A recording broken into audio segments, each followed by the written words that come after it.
Bonjour tout le monde et bienvenue pour cet horoscope de janvier 2022 et je vous souhaite d'excellentes fêtes et une superbe année. Alors, ce mois de janvier démarre avec l'arrivée de Jupiter en Poisson. Donc nous allons changer d'énergie et ce Jupiter va nous apporter plus de solidarité, de spiritualité et un nouvel élan pour le premier décan des signes d'eau et pour le premier décan des Capricornes et des Taureaux. Opportunités nouvelles, bonne humeur, rencontres importantes affectives ou professionnelles vous permettront d'aller de l'avant. La nouvelle lune du 2, en bon aspect de Jupiter et trigone à Uranus, appuiera ses prédictions et en y ajoutant une énergie de liberté et de prise d'indépendance qui sera quand même bien agréable. Mars reste en Sagittaire jusqu'au 24. Il apporte du dynamisme et du courage aux signes de feu.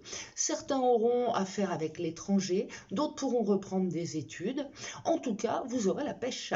Il passera en Capricorne à partir du 25 et ce sera au tour des signes de terre, des poissons et des scorpions de bénéficier de ces énergies positives.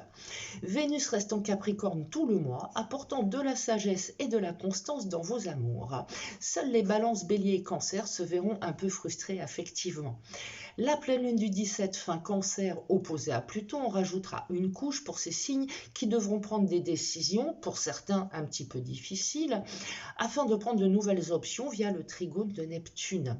Nous voilà encore devant surfer sur la vague des changements en essayant d'éviter la violence, les aléas émotionnels et en gardant la foi et surtout en se lançant dans de nouveaux projets plus judicieux et plus en adéquation avec notre personnalité. Et ça, c'est Neptune qui nous pousse à ça. Mercure, qui passe en Capricorne à partir du 27, pousse à la réflexion, au sérieux, à la concentration. Donc là, ça sera la période idéale justement pour prendre de grandes décisions. C'est donc un mois qui bouge pour tout le monde et qui nous pousse à envisager nos vies différemment.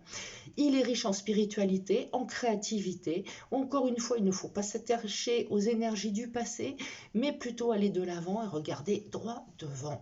Et moi, je vous souhaite une excellente année à tous et je vous dis au mois de février. À bientôt. Au revoir.